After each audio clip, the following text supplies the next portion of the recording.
check, caffeine check.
Good evening, everyone. Welcome. And I want tacos now, thanks to Past Tony. But the good news is I was kind of already planning on making tacos for dinner tonight, so I think I'm going to go ahead and do that.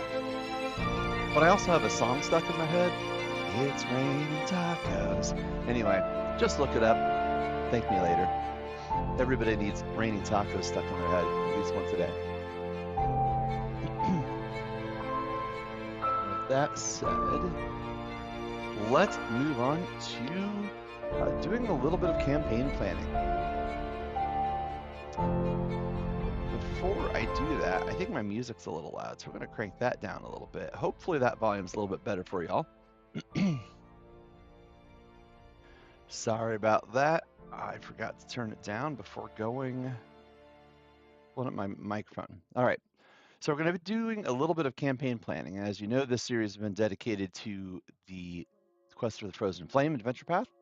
I've been working on getting all of the material for the second book, starting around the second section of the book into LoreLink. The reason that's where I started is because that's the time that LoreLink became available in where I was in running the campaign. The campaign predates LoreLink by a decent bit. So as always, we're going to start with our session notes and do a little bit of looking into this. So we've got some things that are planning and some things that are active. So we've started the Journey to Layuba. I'm going to do a little thing here though. I'm going to change some of these session numbers. Actually, let's go ahead and pull up this one. Let's look at the Journey to Layuba because this is the session we just completed. From the campaign owner. So player notes is this. We started on the 17th of Rova. That's the date in Pathfinder calendars. Vare joined the party, scouted the Hills Hex and 2 Plains Hexes, found a couple way markers and followed them. They did complete a combat and were able to rescue some rhinos. And they did discover a really large statue of a Nexus. And while kind of trying to examine it, it animated and started attacking them, and they were forced to defeat it the hard way. And then they headed towards the waymarker at the south. We'll be heading directly south from there. They found a bunch of loot, which is cool, and they ended the whole thing on the 26th of Rova after their exploration and journeying. I've got a little bit more details in here on my GM notes where I actually track how many days each bit of the encounter took. I marked the location where certain things happened. I marked the XP for the things that they did. And so I include that in my GM notes.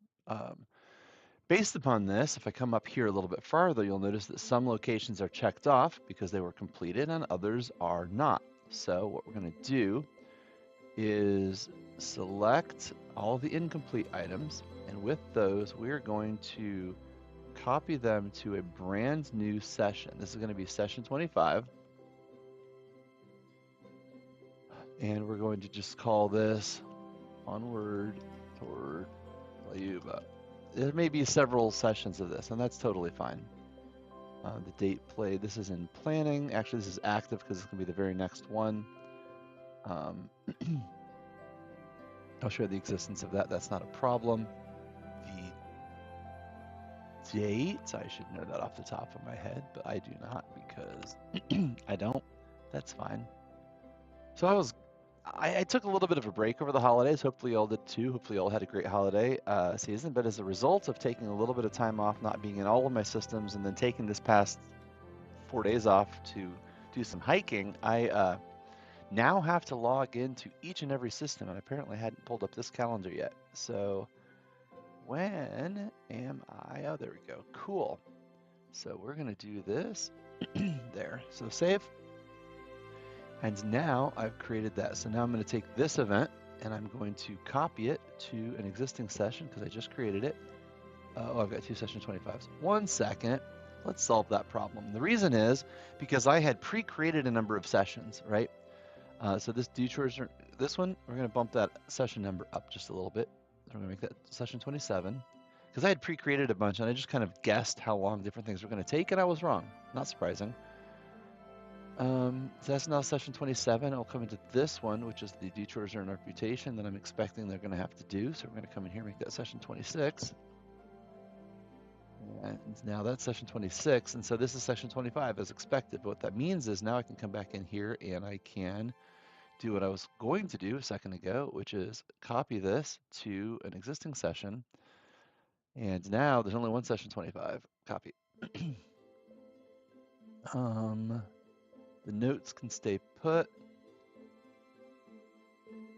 There's nothing else that I need to copy, except this is important. We're going to do that. So I'm going to come back over here to session 25, which is the new one. And we're going to go ahead and create a note. And this is going to be, edit this because I do this same way every time. I'm going to start on the 26th of Rova. And then this is going to be what was the ending XP from the previous is starting XP is 805.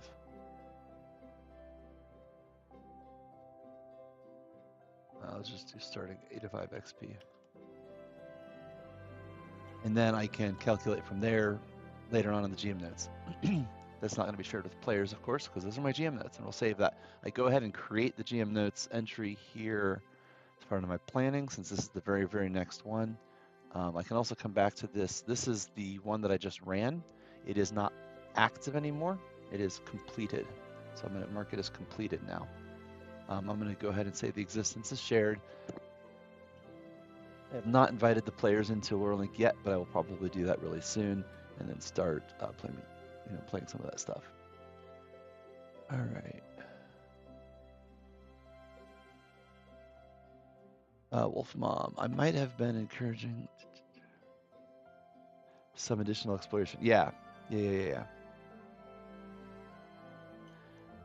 I completely understand, and I did notice you doing that and appreciate it. It's it's helpful. Making sure to do a little bit of extra exploring on your way there will not run amiss. There's almost definitely going to be some activities that are going to have to happen within Layuba in order to get all the reputation you would like to have, but you can also decide, screw reputation, so long as they don't all turn us in on site, we'll just, bull rush this whole adventure. You can totally do that if you really want to. All right. So now I've created this. I'm going to close the old one. Now I'm into session 25. This is the upcoming session that we're going to be working with. I've started with the areas that we hadn't gotten to previously, but I'm going to do one other thing actually. I'm going to go ahead and open up that old one again really quickly.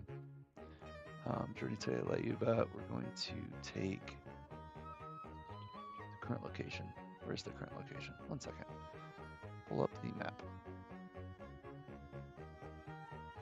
Lost Mammoth Valley. And the GM notes.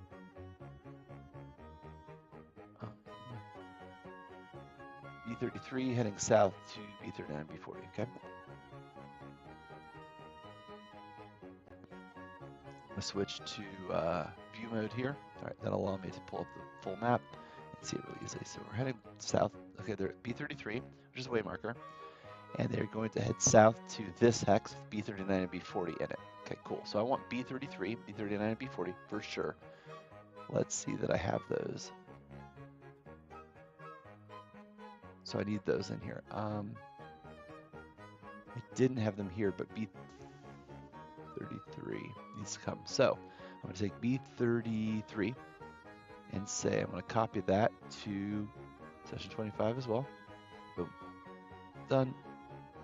Come back to session 25, and you'll notice that it's already in here. It's marked as completed, which is fine because they're actually currently there. And so when I start a new session, a lot of times I have one completed location. That's the location where the players currently are.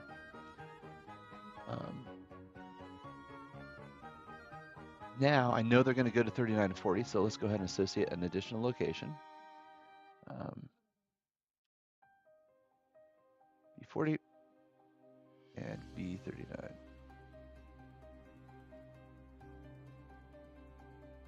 And again, you may have noticed that this UI is a little bit tedious when you have this many items in it. The good news is that's being fixed. We actually have a significantly improved UI that's been slowly rolling out to new locations. You'll see it pop up at some point in time in your favorite part of the UI. We're rolling that out. It's gonna be sweet.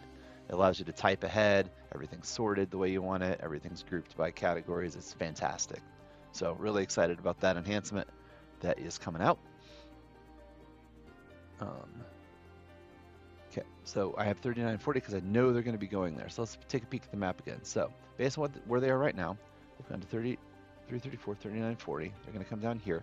They're probably, let's see, did we do 37, 38? Let's look at that. Nope. Yeah, they did 37. They did 38.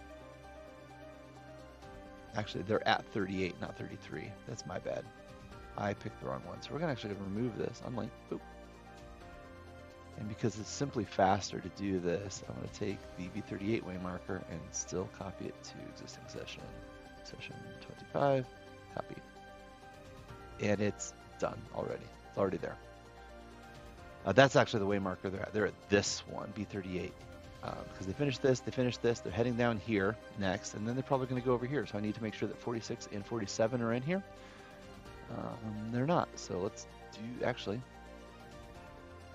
look at the other sessions that I had planned. Let's look at do chores for interpretation. What locations were available here? 46 and 47 are not there. That's fine. Cool. So we're going to add 46 and 47 here.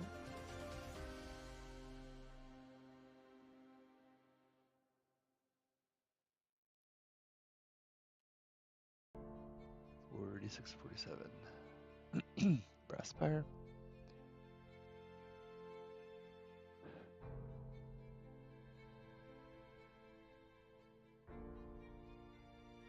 And way marker.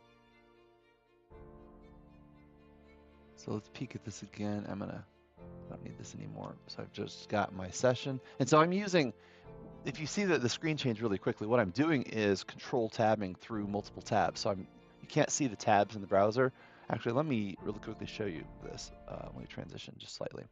So in this view, there's the PDF I've got open. This is the browser window, and you can see it here.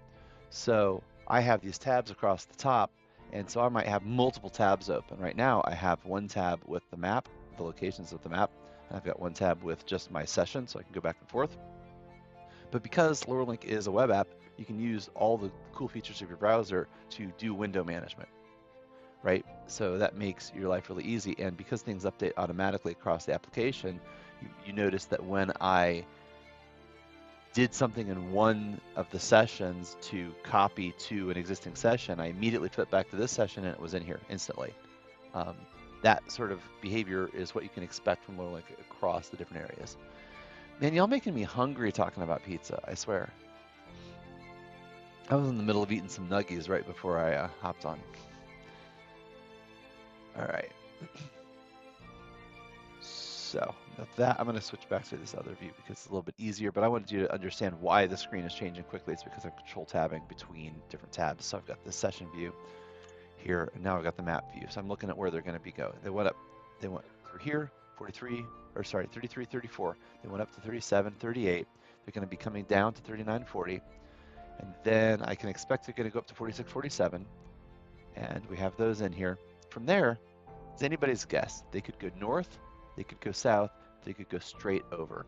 So what I want to check is things, so like Scorched Veil, they're not going to do the Scorched Veil next session. That would require coming all the way up here out of the way. They're also not going to do 35 and 36. No chance. So unlikely. I'm not going to say no chance. As soon as I say no chance, Wolf Mom over there is going to make sure it happens and laugh the whole time. So 35, 36, and 30. So 30, 35, 36. I'm going to move these actually. Move to an existing session. I'm going to move them to...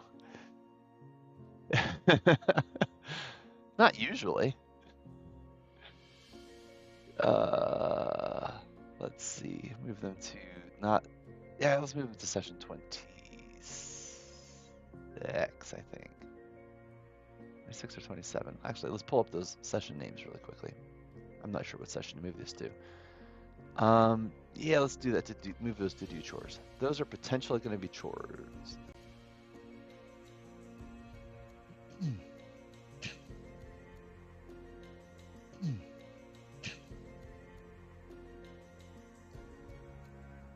Okay, I think I'm back.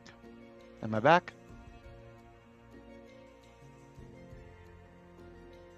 Okay, cool. Good deal. Sorry about that. That was a nice little fun blip of the old internet. So looks like the stream continued uninterrupted, which is great. So I had just moved some locations from the upcoming session because they're locations that are nowhere near where the players currently are, and I moved them onwards to this do chores earn reputation session that I have planned, which is almost definitely going to get split into multiples later, but I've started pulling things in here that I think they might do at some future point. So I'm going to go out on a limb and add 44, 45, 50, and 51 as possibilities. Why? Because if they choose one of them, I want it to be one click away from me. I don't want to have to add it mid-session because that's just an extra step that's inconvenient for me. So 44, 45, I'll add those.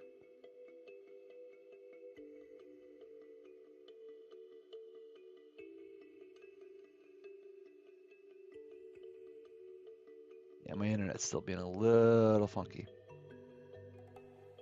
Bear with me. I'm going to reload the Lorling page. There it goes. Instantaneous. Just needed a refresher. B44. B40. We're going to switch that to edit mode. Okay. B45.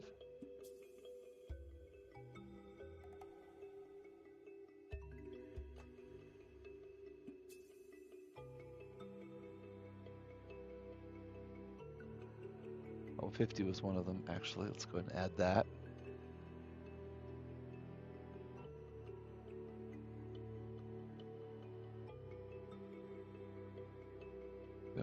We have 44, 45, and 50. 44, 45, 50. I just need 51.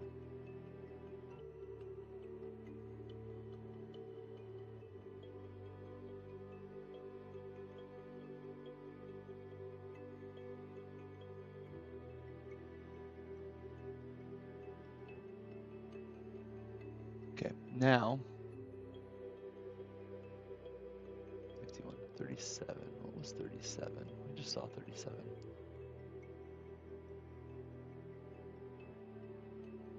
It was B37. Let's click 37. That was a Venexus shrine as well. Why is B51 also? Okay, hold on. 37 is a Venexus shrine. What is 51? 51 is also a Venexus shrine. I have questions.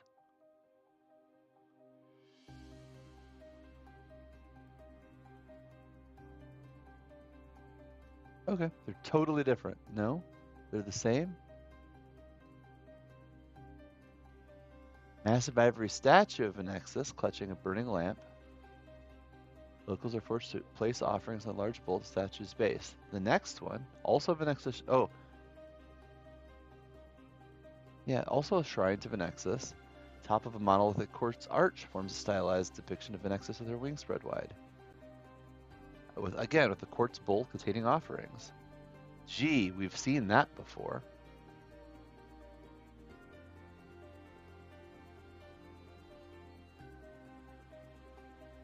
Okay. Cute. That's fun. It's very similar. If you try to take anything,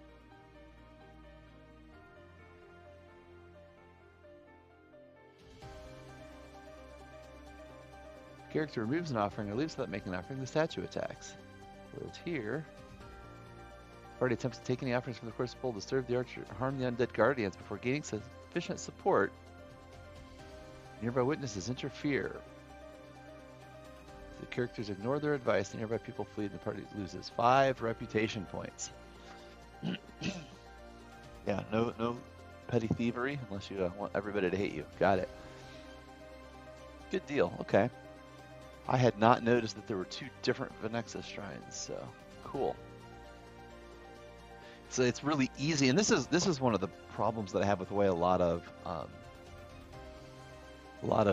planned adventures are put together, is that as a GM, sometimes it's actually really hard to see the information in a way that allows you to immediately identify things like that, right?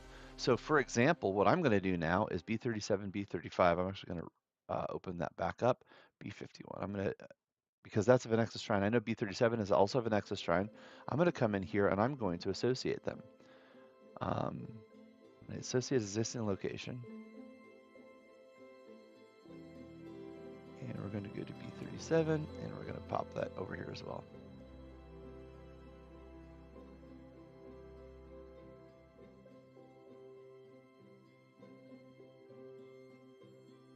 There it is, the Nexus Shrine.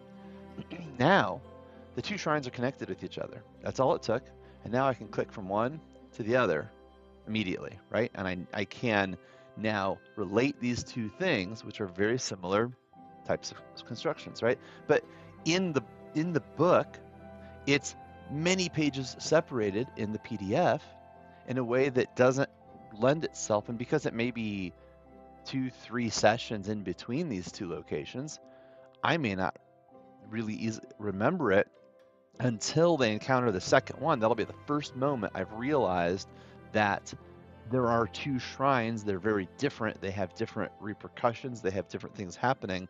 They look different, but they are two different shrines to Venexus that have very similar types of things happening. And I don't know that necessarily from reading through the PDF. It's really easy to overlook those types of interconnected details, which is one of the reasons that I like having things connected, interconnected, like I can do with Link, and having those relationships.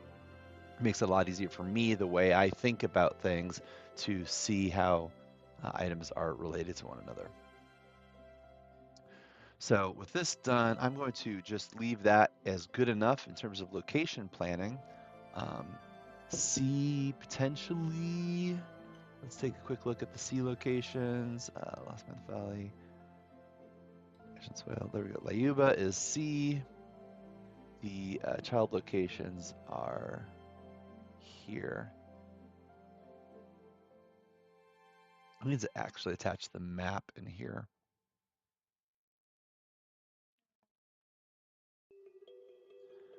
Event 4 could potentially happen. All right, let's just attach C to this session. Oh, it is already there. C Layuba is already attached. Perfect. Good enough. Now, what events? I have event 2 splitting forces, and let's look at the events really quickly. Event 3 warbands. I forgot to do event 2 last time, so I'm going to have to do it this time.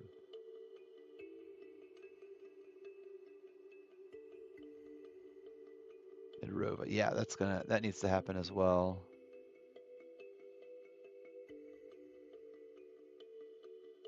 Yeah, that was supposed to have already happened a while ago, so I need to add event 3 here as well. So I'm going to add event 3 to this so that I don't forget to do it again. Select, associate event 3. Bands. Theoretically, they could also run into event 4. So I'm going to add it, but it's highly unlikely. I do not expect that to happen.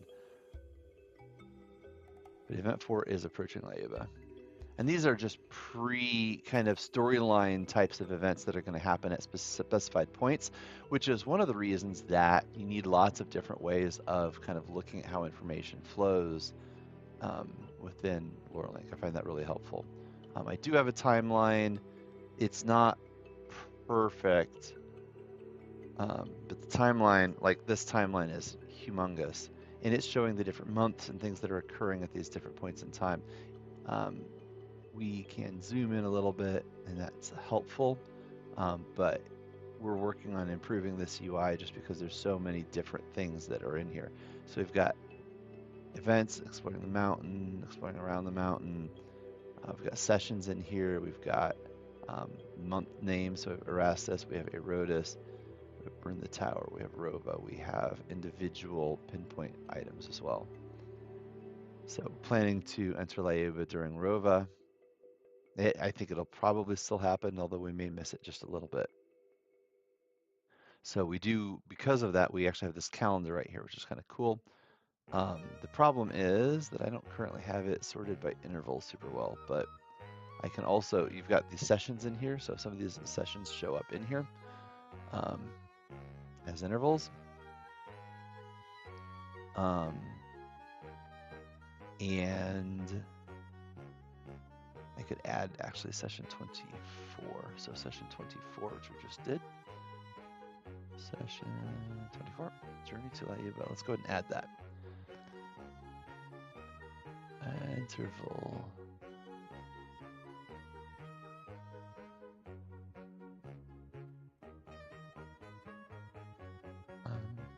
So we're going to add it here. I'm going to add it under the name Journey to Layuba.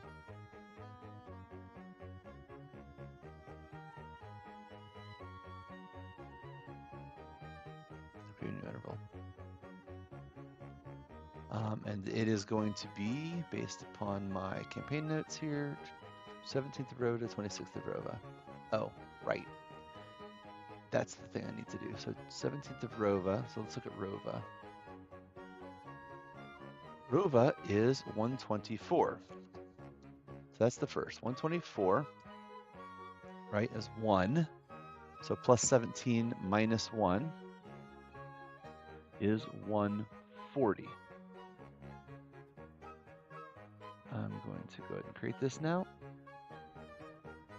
140. And then we're going to go to the 26th of Rova.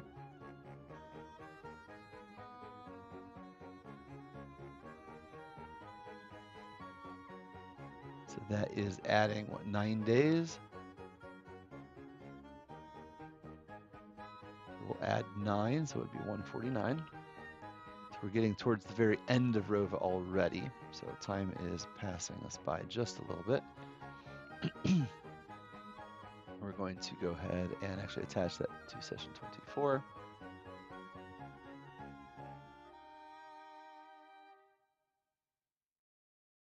And save it. So now, scroll over here to Burn the Tower. Journey to Layuba started there as we into Rova. So I can zoom out just a little bit. It allows me to see where the different sessions are happening. All right, and it starts to allow me to build a timeline across the months. So we're running about to run out of time just a little bit. But just in time, just in the nick of time, we're going to get things done.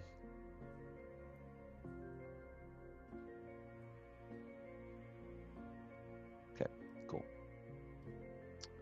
So with that said, I think that's in good shape. We've got that event created. So if I come now to the session 24, reload it, because I was in the middle of it. Now we have an associated interval that's linked, which is cool.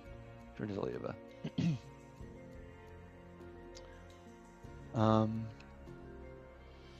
So all that planning work is done. We've got the next session planned. So that is the essentials that I needed to do for the next session because I already had these locations in here, right? I already had the events in here. I had done all that work already. So all I had to do is create the session planning. And that ultimately is where we're going to get. All I should have to do for session planning is make any notes and update any notes based on things that happened. Once all of the other things are in here, I'm really turning this from a planning exercise into more of an organization exercise. I have the locations, I have the creatures, I have the events, I know what's going to happen. I'm just kind of deciding exactly when things are going to occur, and I'm starting to pull that together.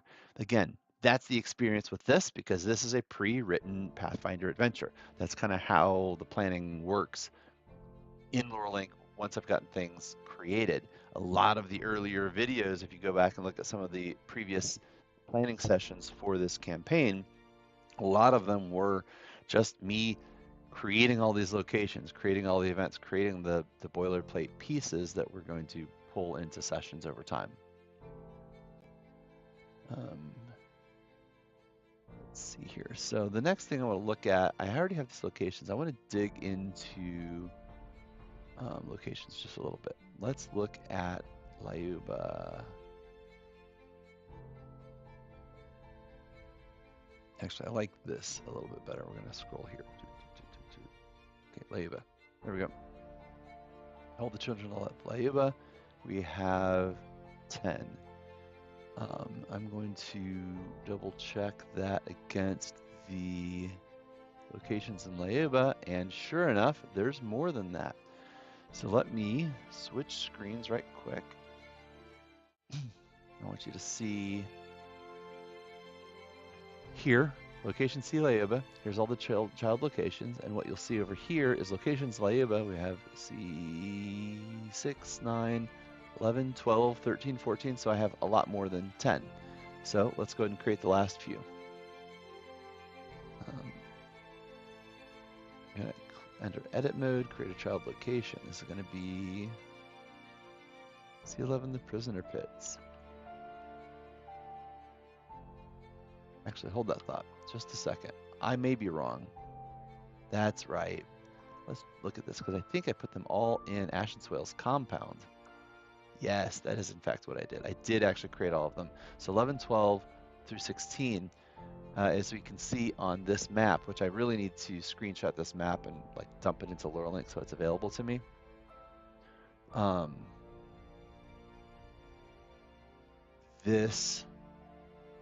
These things are really inside of the location of, here it is, the compound. These are all parts of the compound. So I actually created those in a nested hierarchy. So it's really obvious if I come to the main locations again and expand this just a little bit, you'll see that they're in there. And I like this view. I like the tree because it allows me to see the relationship, what contains what. The compound contains these additional locations. The compound itself is inside of Layuba. Layuba itself is inside of Lost Mammoth Valley. Cool. Yeah, so there's no more location planning that I need to do there, but I might have some additional events. So let's look at events really quickly. Events 3, 4, 5. I don't see a lot of details on this one. And let's also see if there's an event 6, because I believe there's an event 6.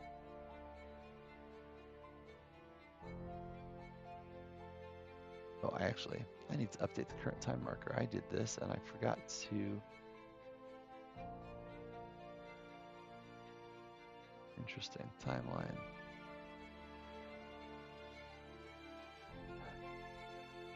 Associated events now. Edit. Yeah, that's what I thought. That is actually going to be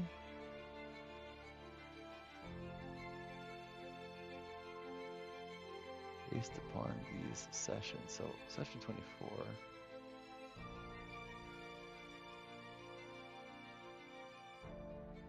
No, intervals, they're intervals labor. So there it is, 149, that's where we are. Now should be 149. So let's go find my now marker and edit it to be 149. Totally forgot I had done that. Now points to the right location. Now it's really, really small, but you can see the little tiny dot there.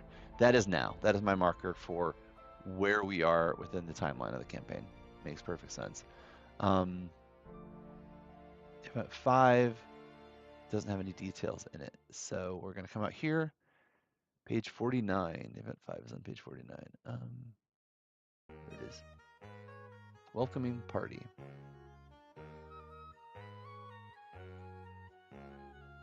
Let's go ahead and fill out that information.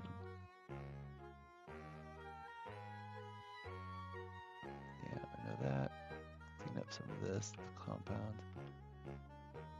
I'll look at my list of events really quickly though. So, event 4, event 5.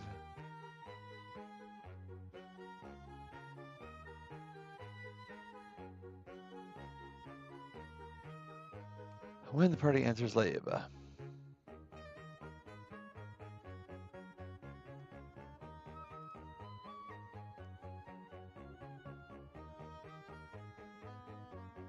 Entering Layuba, okay.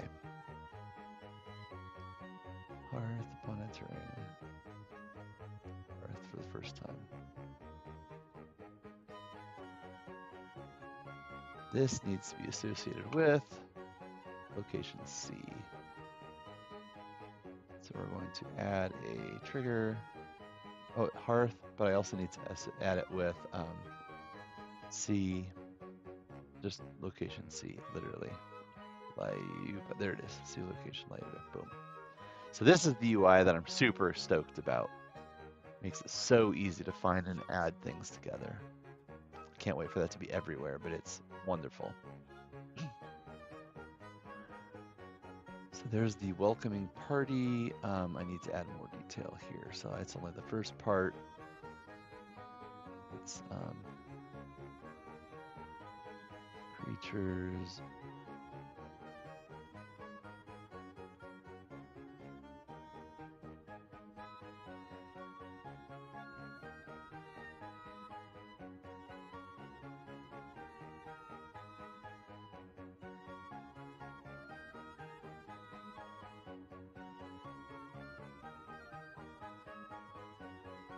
Yep, okay.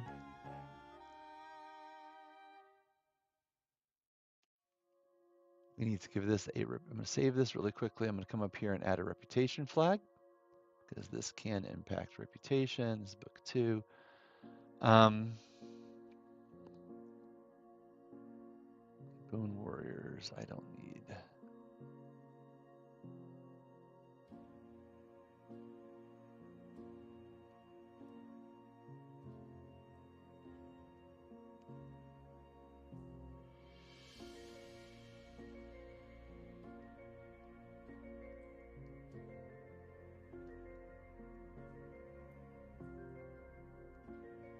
So now what I'm going to do is add these two Archives of Nethys. We're going to come in here and search for the ruffians. There we go, ruffian. I'm just going to hyperlink both of these. So the easiest way to do that is I type faster than I click, but if you prefer, there is a hyperlink tool up here. Executioner.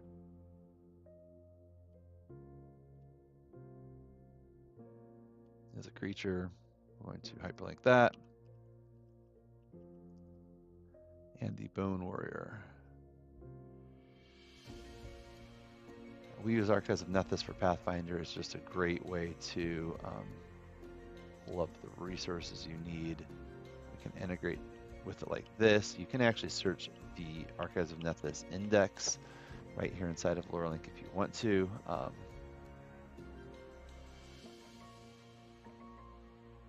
So I can scroll through here and look for different things. I can go through rule systems. I can search for Pathfinder 2E. I can look for monsters, right? And I can search for Bone Warrior.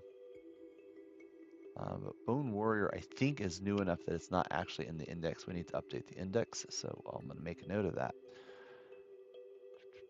So I've got these linked here, and you can also do that by typing in the just the @ symbol and typing right here inside of this. So now I've got this so that the Bone Warriors Executioner, these are all hyperlinked to their correct rules. We've marked that this is for reputation.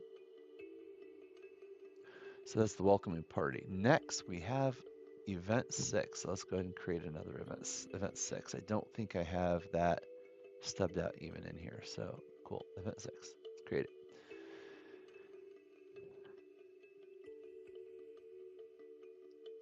Flight.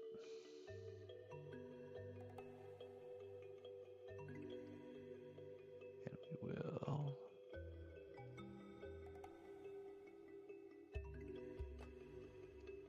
After the battle at Hearth. They're assuming we're going to have a battle, apparently.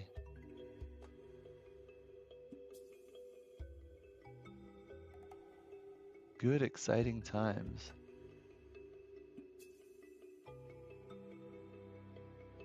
Bone Warrior.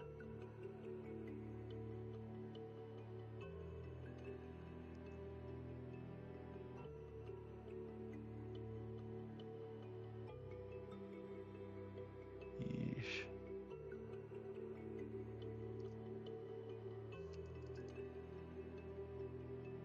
Blood Owl's base. Got when's it? Oop, oop, oop, there we go. So I need to mark this, flag this as Blood Owls also.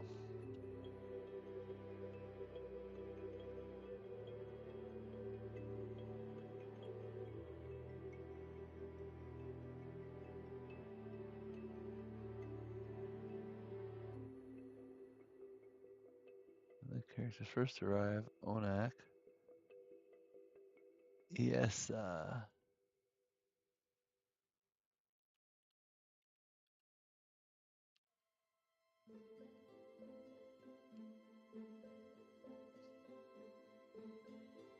These characters in here. Okay, we're gonna save this. 6. This gets associated. We have Frying Book 2, but it's also it's reputation, and it's a Blood Owls thing. So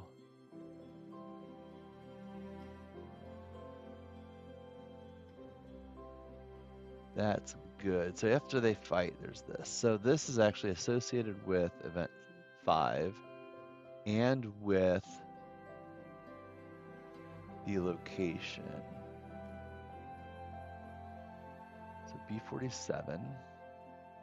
Got to attach a bunch of stuff. There's a lot of things related to this. So B47, Brasspire. Cool. We have C6.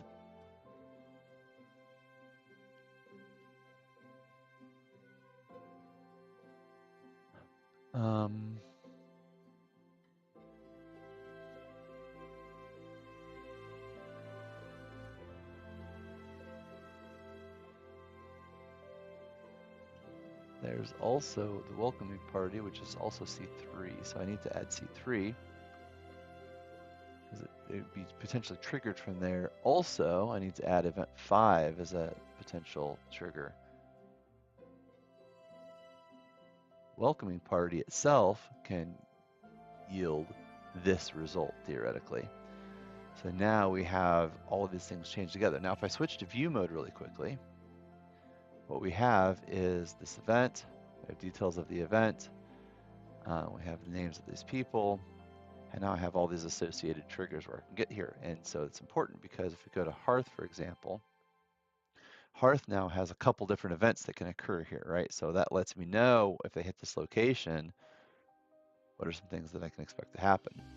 It's also potentially true that the welcoming party will happen when they enter Lyuba. So for example, they're going to enter Lyuba. I'm going to pull up this location. One of the things that I'm going to see is you've got all these locations, but I also am going to see there's this event, welcoming party, right? So you're going to go to the welcoming party, and now I'm going to do the stuff that's here. And these are all interconnected. So I like that. That helps me get this ready. Now we've got another event, event 7. Let's come back into the events. Event 5, event 6, event 7. So event 6 is, I guess, meet the Blood Owls, technically. Let's make that a note of that.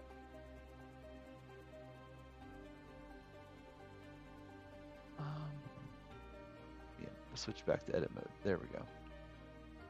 Blood Owls base. Create a new event. I'm going to create event 7.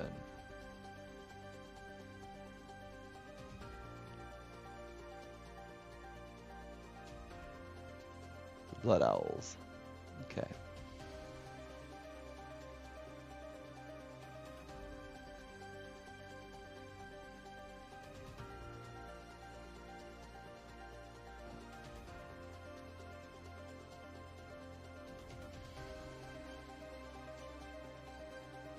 No. Oh, goodness. Okay, so this is going to do that really annoying copy and paste problem.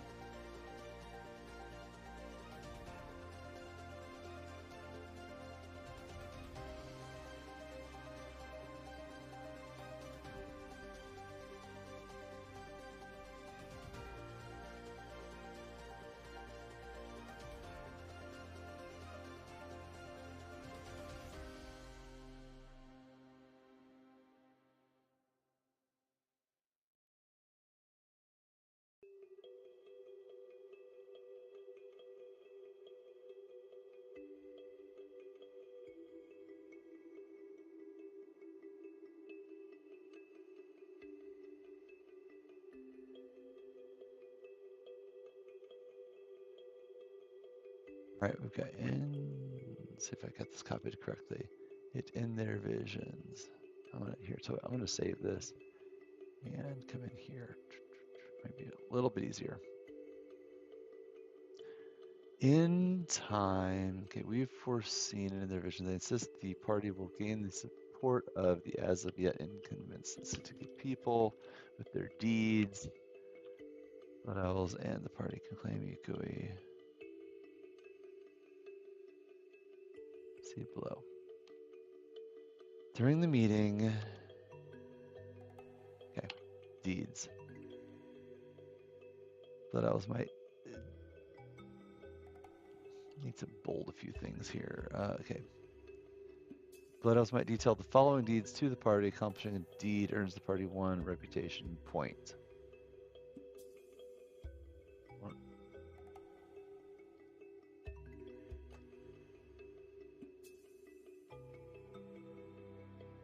Area C1. One of the sins creatures of at least.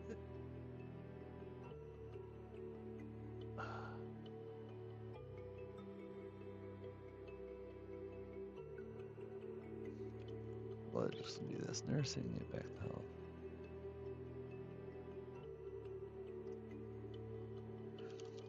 Yeah, copying and pasting out of PDFs is annoying sometimes. That's why I had kind of skipped this before, I believe, because I realized it was going to be annoying. It needs a group of volunteers to test the newest creations. Each character is pelted a lesser and moderate water bomb and gifted a moderate water bomb for volunteering. Area C2 goes out of luggage for oil, collecting enough.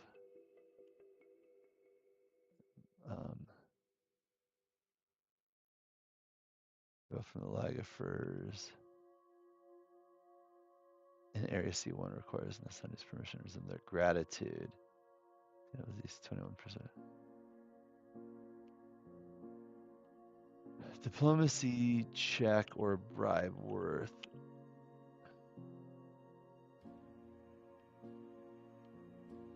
Ten GP.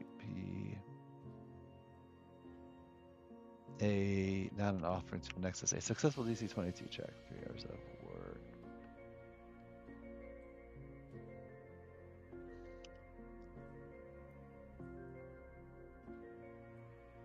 Oh, multiple things in Area C2. Got it. C2. Area C6.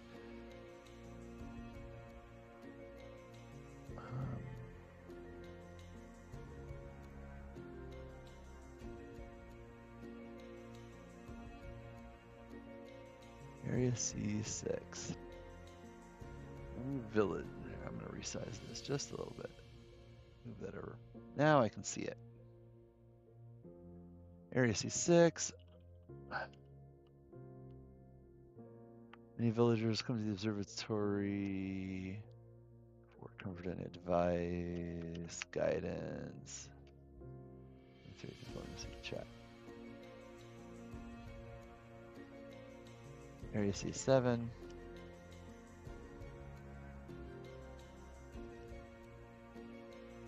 For the PCs, require enough fish to restock. They must exceed 21. Chat.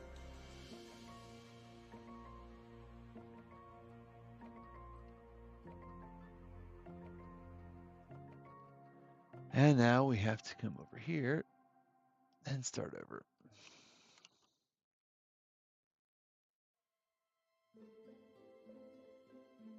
Potential targets for the hunt include bears, anodons, elk, hydrons,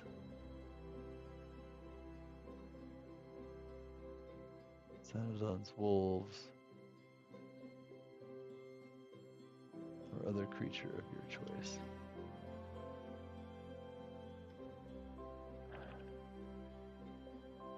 Okay. There we go. And now C28 area. We've got a few more here.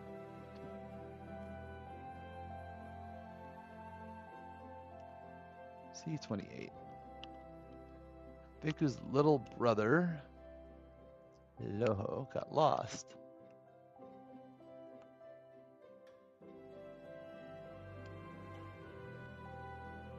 Anywhere in Layuba? What?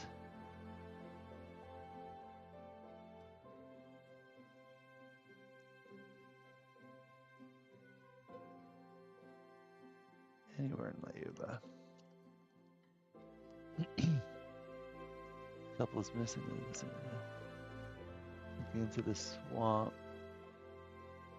Oh, it's due to give an offering to Vanessa, but has nothing to give. Giving the couple of gift with at least 5 gold to offer Vanessa earns their gratitude.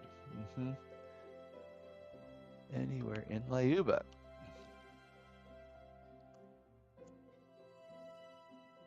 An elder's home is sinking into the swamp. Stabilizing the foundations requires success of 23. If you earn 40 reputation points, grant each character 40 XP. Okay, now.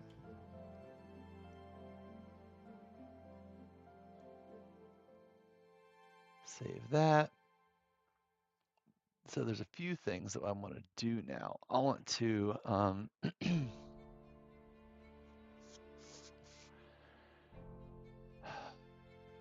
I need to attach this to all these locations. So C1, C2, etc. We'll start there. Associate lore.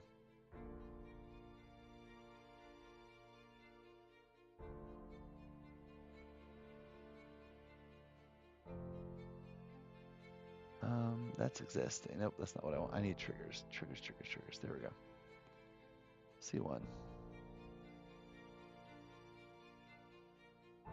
Create that. C2.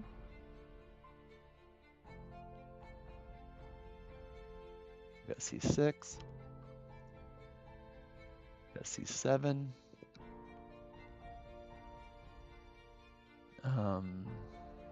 For sure we have C8.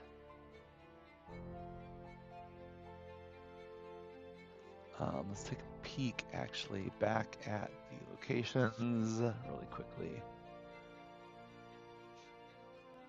I would argue that this really needs associated with all of these because everything except for Ash and Swale's compound I think is probably fair game except for maybe Hearth. Although anywhere in Layuba doesn't really mean a specific location, so I don't know that I would associate with the locations. I'll associate with C. Actually, I'll just associate with Layuba. There we go. So we've got C1, C2, C6, C7, C8, and Layuba proper all associated with this event because that's the way that's going to work. But I'm also going to do one additional thing. I'm going to take these different deeds,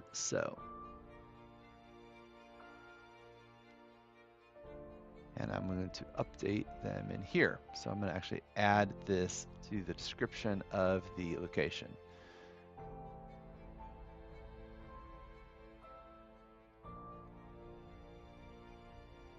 And this is for event 7.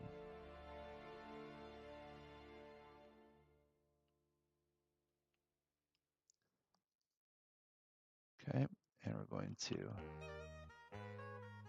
do it like so. Save. I'm gonna go back to darn it, G2. I'm gonna come in here to the description. Deeds, event 7. We've got a couple different ones, so I'm gonna copy these.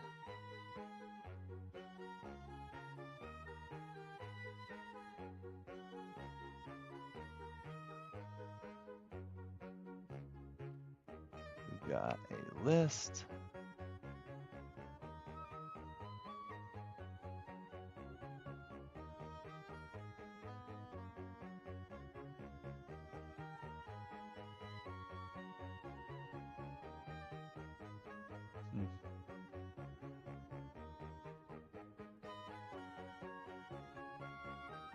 Oh, I see the problem. It's not wanting to do the formatting because, there we go. Sometimes copy and paste out of the PDF really just screws it up. All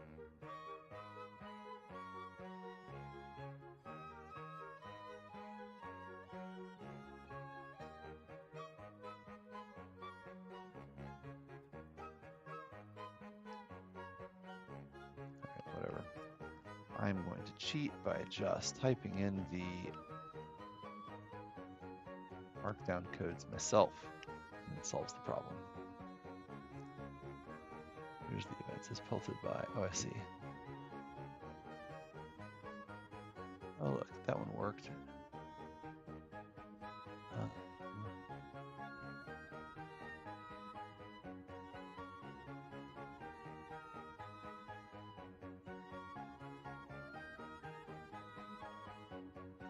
Wires, Kasanu,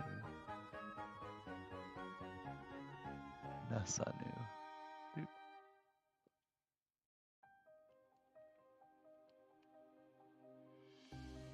There we go, that worked.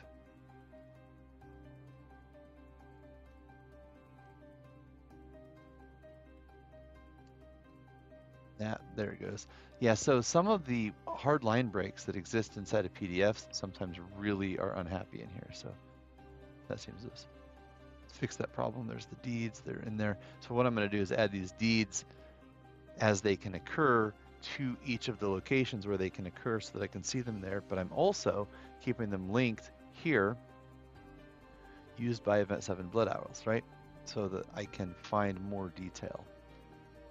All right, so I'm gonna come in here, copy that, that's saved, and go into the next location, C6.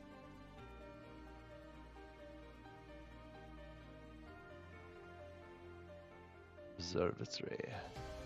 Do the same thing. This observatory hides a magical portal to the Blood Owl's hidden base. Really? Sweet. See Event 6, which is associated already. Awesome. Then we're going to do here, area C7, C6.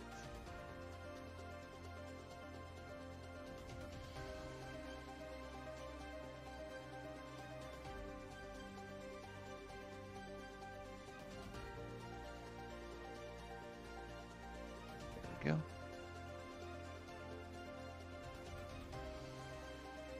Copy that, save that. And we need to go to C7.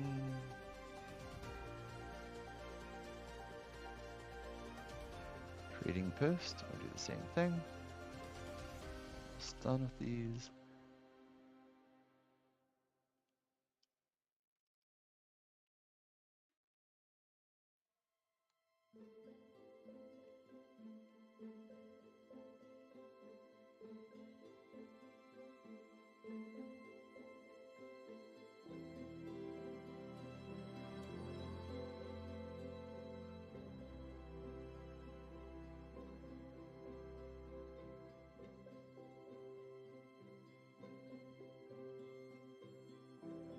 There we go, got that done correctly, and save that. And finally, area C8.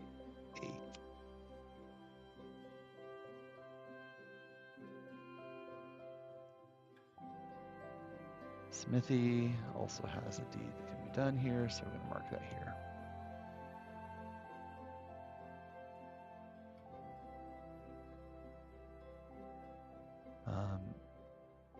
Each of these earns reputation. Oh, excellent. So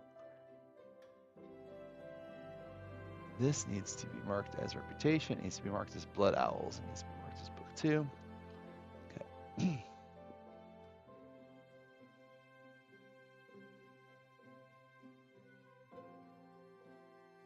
Save that. But that also means that each of these locations now needs to be marked as a reputation.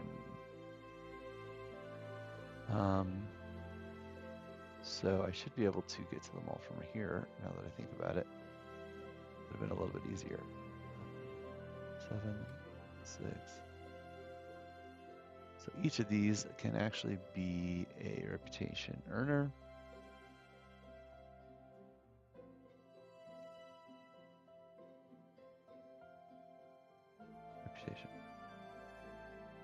There we go. Observatory. Also earn reputation.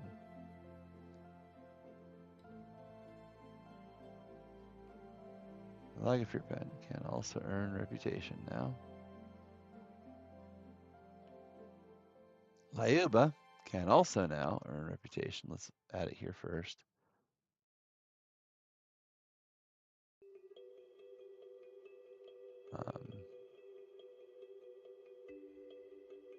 Because we're going to add deeds here as well.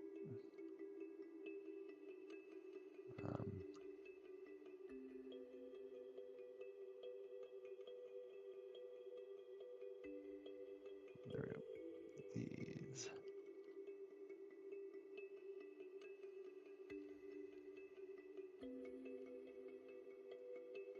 Deeds. We're going to grab the remaining deeds from this event.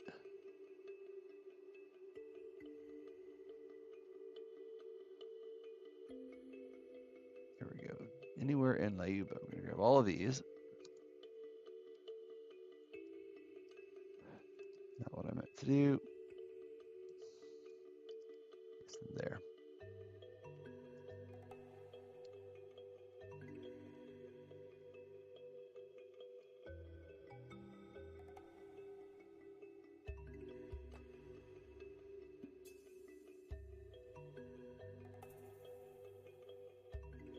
And now we've got all those enumerated. So now all the deeds are located inside of the description of the deeds that can be done are located inside of the locations, and also attached to the different events. So I know when that can happen, et cetera, et cetera. So all that information is all tied together. So hopefully that will make things a little bit easier and save me some time. You'll note there's this whole Blood Owls thing here. So what we're going to do is click here to the Blood Owls, and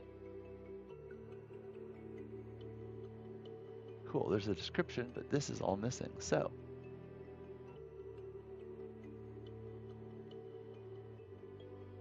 the Blood Owls are a burgeoning group.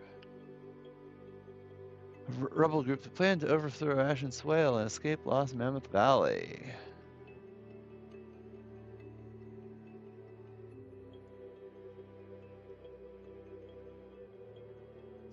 Gonna copy this description from the sidebar and put it in here. And so the cool thing is, it means that this, rather than having to zoom around inside of a PDF to get to this sidebar, anytime I need to look this up, it means that the full description of the Blood Owls, both this sidebar and this previous description that I found elsewhere in the PDF, will be available from every single location that has been given the Blood Owls tag, which for now is all the events and locations that include Blood Owls and their associated events. That should make life a lot easier as a GM in terms of knowing being able to look up the information when I need it, and knowing how things are tied together.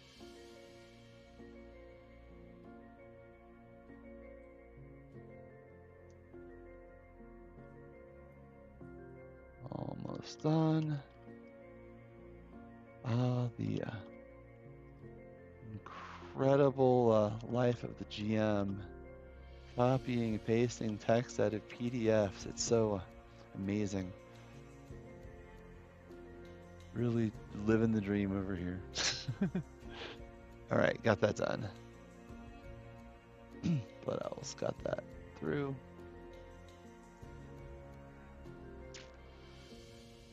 And there's still more events, 8, 9, and 10. Give me 1 second, I believe. I had a note on this. I want to do that, but I'm really running out of time for today. So give me 1 second, because I believe I had made notes on what I wanted to do in the next stream.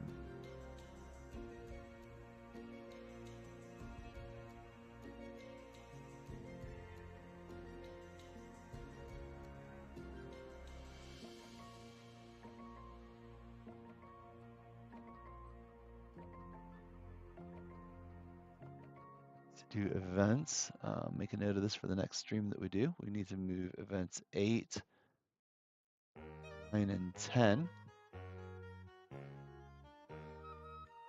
finish up those next time, and I believe there's some items that I need to move into Lurelink as well. There's a handful of them in here, but there's a lot more that I can create.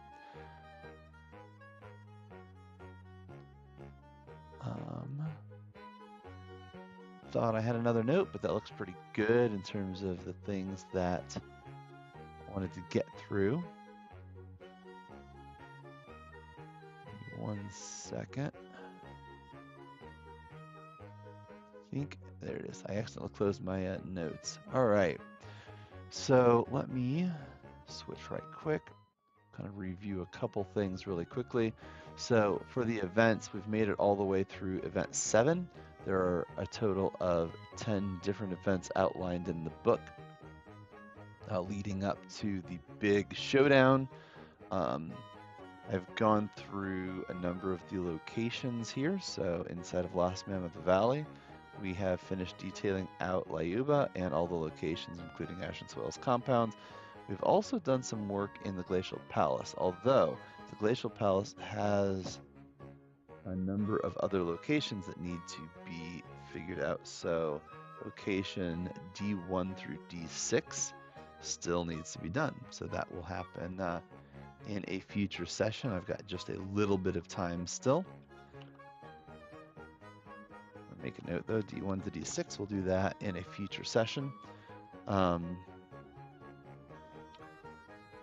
Then we updated the timelines. We did a little bit of work on the timeline. Basically, I made sure to update the latest session. Session 24 now shows up on the timeline, and we've updated the definition of now to the current time marker, exactly where we need to be. We did the session planning from session 24. That has now been marked as complete. We moved everything we needed to over to session 25 and pulled in all of the events and locations that we anticipate encountering over the course of this adventure. We probably won't get through it all. There'll almost be, definitely be at least one more session before getting into Lyuba. But we'll kind of play that by ear based upon how the next session goes. So I will keep you informed based upon how things go when we meet again next month. I will get that scheduled soon. I'm trying to do these sessions, these planning sessions once a month to reflect the cadence of the sessions that I'm running. So I try to do one plan. I do a big planning thing before each actual live session with my players. So we'll keep doing this.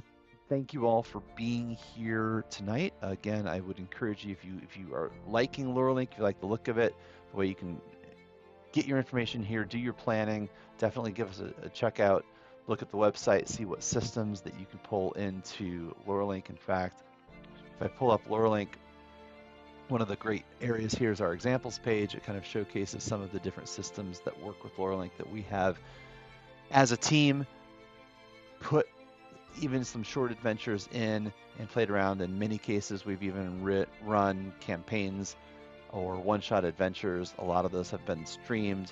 If you look through some of these, you'll find video of our live stream. Sometimes you'll find video of the planning sessions as well, such as like Blades in the Dark. We did 2 videos of planning and 1 video from the actual play.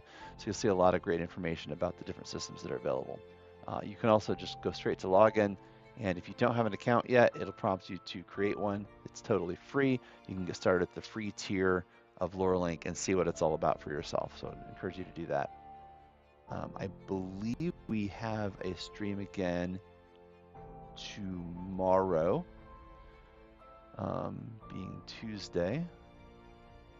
Perhaps one of my associates remembers what we're streaming, because I certainly don't, but you know, it's fine. It's probably me. I don't know.